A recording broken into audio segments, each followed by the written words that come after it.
That's Marco D'Amico. You can follow him at MN D'Amico. He's the senior editor for RG Media. They're online at the RG Media, rg.org, for all the latest around the National Hockey League. As we get closer to the March 7th trade deadline, Jake Evans' name keeps floating around. You and I have been talking about Jake Evans, potential unrestricted free agent, soon to be 29-year-old Montreal Canadiens depth player, one of the best shorthanded fourth line players, bar none, in the National Hockey League. And the rumors keep flying Brian. You had Pierre LeBrun, noted NHL insider this week, talking about how the two sides are talking. They're not that close. Renaud Lavoie, later in the week from TVA Sports, comes out and says, wait a minute, maybe they are, maybe they're not. Let's not put the cart before the horse yet. But it doesn't change the fact that Jake Evans is a very attractive player to a lot of teams trying to make that push to secure their playoff spot or to get him and go on a real deep ride by having such a smart defensive responsible player. Marco D'Amico, tell me why the LA Kings are in hot pursuit of Jake Evans. Why does it make sense for LA and Jake Evans perhaps to hook up? Um, I think they definitely are looking for a center so that they can shift a guy like Quinton Byfield back to the wing. Nice. And, Philip Deneau, as we've seen with the Montreal Canadiens, is getting overtaxed in LA on both the offense and defensive side of the puck. Or if you bring in a guy like Jake Evans on your fourth line, it's a great insurance policy, but it also alleviates a little bit of that responsibility from a guy like Deneau to focus a little bit more on offensive creation. It makes sense to me personally, but you have to factor in who works at the LA Kings, and that would be former Montreal Canadiens general manager, the man who drafted him, Marc Bergevin. So the familiarity is there, that's for sure. And we know for a fact that the LA Kings are looking to bolster their center depth now, whether that's Jake Evans, Scott Laughton, Brock Nelson, you name it. There's a lot of teams in the NHL right now looking to bolster their center depth. You could add the Washington Capitals to that. You could add the Carolina Hurricanes to that. There's, understandably going to be a push for centers as there is every year. Now the question is simply going to be, will the Canadiens keep him? And the Canadiens aren't the only ones going through this process. The New York Islanders may not trade Brock Nelson. They may decide to re-sign him in the most Lula Moriello move that you could expect, which is double down on guys in their mid-30s. But, I like Brock Nelson, and he's showing his value in this tournament. And, we'll see what happens. But a guy like Jake Evans is probably, with Michael Granlund off the market, right, already traded to Dallas, the pickings be slim in terms of, quantifiably good forwards that can play center, wing, PK, 5-on-5. And that's why a guy like Scott Laughton, who is not a pending free agent, is getting a lot of attention because, first of all, he's on a pretty good contract, and he would fit for a contending team like Toronto, for example, or Washington. So that same kind of mold player is Jake Evans. And I think the attractiveness with Jake Evans to many teams is not only everything we've said about it, but as we talked about last week, at $1.7 million cap hit, right? Where you look at a guy like Brock Nelson, he's making like over 6. So it would require retention, if not double retention, depending on the team acquiring him. You wouldn't have to do that with Montreal. So the cost of acquisition becomes a little bit less complicated, and negotiations can happen a little bit more direct because the moment you retain, you put a premium on that retention slot. You only have 3. The Canadiens only have 1 left, and they don't have to use it, in my opinion. And I think Ken Hughes' opinion on Evans. So it makes a deal like that less complicated. When you look at the LA Kings, I think that makes there's so much sense to be made there, and obviously they've followed the Canadiens, they scouted the Canadiens, but as we know in hockey, there is no direct correlation between scouting a team and trading for that player until that trade happens. Exactly. So we're looking at a situation that is still fluid. I agree with Renaud Lavoie in this situation. I don't think it's a done deal, but I think that you always have to understand why information is being reported on at given times. Like, why did Pierre LeBrun put out that report right before the Four Nations that things weren't necessarily going well?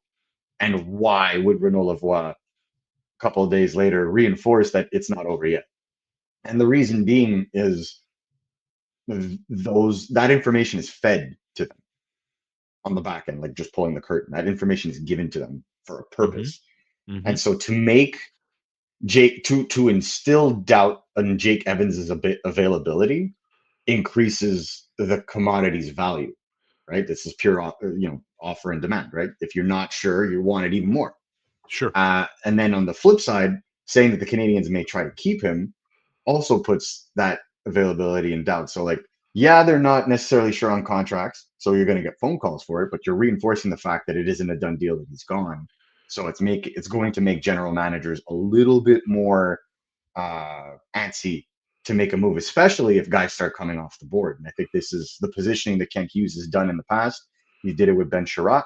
He did it with Arturi Lehkonen. Did it with Sean Monahan, where the will Sure. they, won't they discussion came out, and then traded all of them, arguably except for Lehkonen, for a haul. So, with that said, what will we see in this situation? I am of the ilk that the longer this goes, and it's going pretty long, trade deadline is in less than 3 weeks. Yep. The longer this goes, the more chance he has of being traded. Yeah, I kind of see it the same way. And so Dallas signed Sam Steele, 2-year deal, Mhm. $4.2 million, 2.3 the first year, 1.9 in the second year. And I see some people bring this up as, look what Dallas did. Comparable player. He's Not even close. 27. He gets his PK minutes go up every year. Reliable player. But is the difference there that the timing is just better on Dallas's end to shore up a defensively responsible player than it is for Montreal? Like Dallas is a Stanley Cup contending team. The Mhm. Montreal Canadiens are definitely not in that category. Is that the difference? Like if Montreal was in Dallas's position in the standings, it makes sense in my mind. Montreal and Jake Evans come to terms on a deal. Yeah. Is that the difference in your mind? Why Dallas can ink a small term, small dollar amount to a role player, and Mhm. Montreal see a parallel universe there and apply that to Jake Evans in your mind? There's two things I think that come to mind here. First of all, you have to factor in when you're looking at that AAV, Dallas doesn't pay state tax. Right. So already right off the bat, Yeah, they're it's saving. understandable that yeah, like in Montreal, that contract is worth 2.5, 2.6 million per year, right? Agreed. Yeah, Um, so I get that. The other thing is the short term, right? So on that, he was willing to accept short term because he's 27, exactly. right? So if he performs admirably in that 2 year contract, he can still cash out in 2 summers from now when the cap is going to be at 113 million, 104 million, right? Yep. So a fourth line center then is probably going to, the average fourth line center is going to be probably making 3.5 mil as opposed to two. So I see it that way, and he has an opportunity in Dallas. And this is the opportunity cost element to it. He has an opportunity in Dallas to be valued because that is a team, you know, respectfully, that should be making the playoffs the 2 years in that contract. So he's going to get that playoff experience that GMs always overvalue. Um, on the dotted line. It's obviously a value when you're building a team, but when you're signing contracts, that playoff experience always weighs, a percentage point higher than if you didn't. And Right. so you factor that in. You factor in the him being able to play in the playoffs. You factor him being able to give that kind of value, and then he's going to break or relatively break bank. Jake Evans is not in that situation. This is Jake Evans' moment to break bank, right? And I think that's the key that we have to factor in here. He's going to be 30 years old. Him going to get a longer term contract, and he does want term, is the key right now. And everybody knows with the peak play that he's going through right now, like he's on pace for 40-ish points. That's what Sam Steele's career high is, 28 points. Exactly. It's not in the realm. And he's a better PKer than Yeah. him, and he's a better 5-on-5 player. So he's a level above Sam Steele. So when you're looking at Sam Steele's contract, that's not the comparable he's going to go for. The comparable he's going to go for example, would be more of a Tommy Novak who signed for 3 years at 3.5 million. Right. That's where he's going to look. And bear in mind, Tommy Novak does not play, barely plays PK minutes, if any at all. So this is a pure 5-on-5 player with some PP time, and you have a guy like Jake Evans who's playing his lights out. So not comparable. And with the Canadians right now, they don't want to give term necessarily because they are impressed with what's going on with Oliver Kapanen in Sweden and the development of Owen Beck so far this year. So, Yeah. I, to me, the opportunity cost of trading him right now, if you can get a second plus a prospect, or if he could be packaged like we talked about last week with another Hmm. player to go and potentially get yourself a first or a first equivalent, would probably be better than signing him and waiting for him to become obsolete because the two younger guys come in and then trading him at a lesser value then. So this is what Kent Hughes is weighing right now, the pros and cons of that. And again, with a contract in place, you have to be careful. So to me, I can understand that Jake Evans's camp rightfully wants to get the maximum value, and he may only be able to get that on the market. Before we move on, I want to talk about Ivan Demidov with Marco D'Amico. Before we get to that, did the Canadians fall in the standings after the December 28th to like mid-January Mm-hmm. run? 17, the now infamous 17 games, 13 wins, all the points.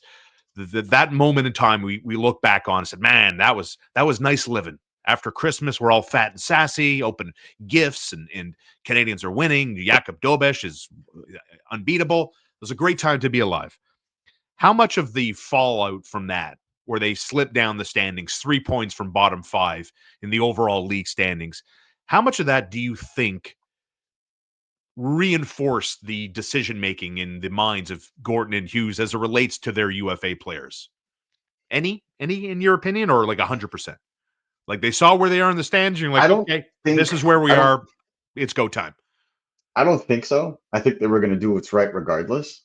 I Yeah, think the difference is, there was a little bit of there was some talk of potentially buying, and that was killed with their slide. Unfortunately, right? I'm yeah, sure that Canadians fans would have loved to see them go for a run, and I don't blame them. They haven't seen a true playoff series, outside of 2021, which they didn't know we didn't really get access to. There hasn't been a true playoff series at the Bell Center since 2017.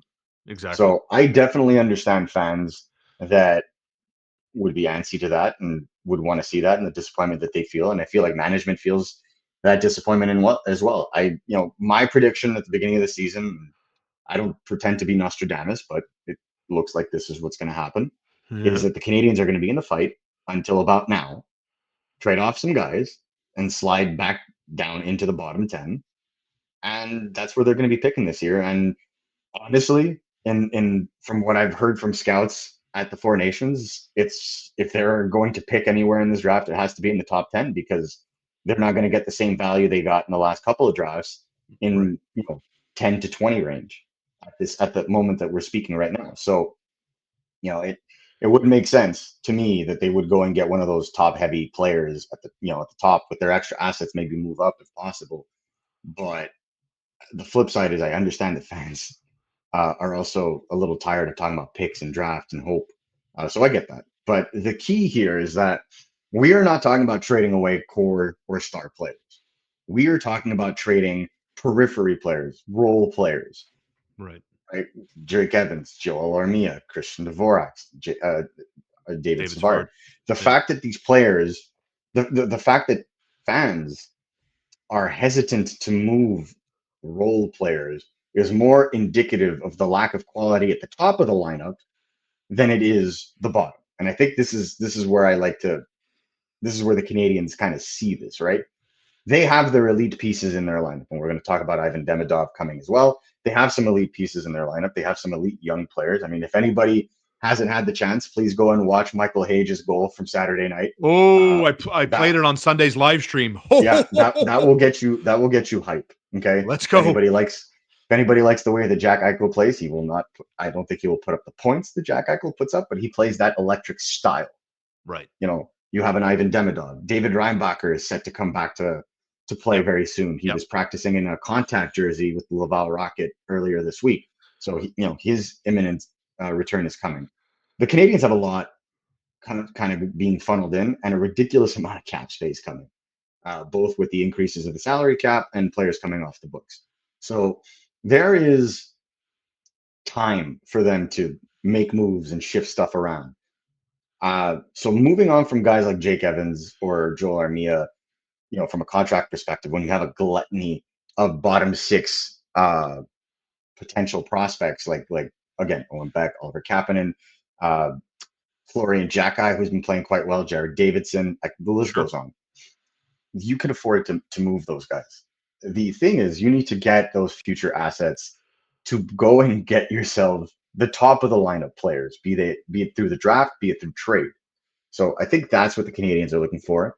And that's the reason why the Canadiens aren't just looking to sell at this deadline. They're also looking to try and find a hockey trade so that they can bring in a guy that can help, end the season and for the foreseeable future. So this is why I'm saying we may see the Canadiens try to sell on guys like David Savard and Jake Evans and Joel Armia, and then immediately turn around and try to flip that asset like they did at the 2022 draft with Kirby Doc to go and get a Mm. player that can help.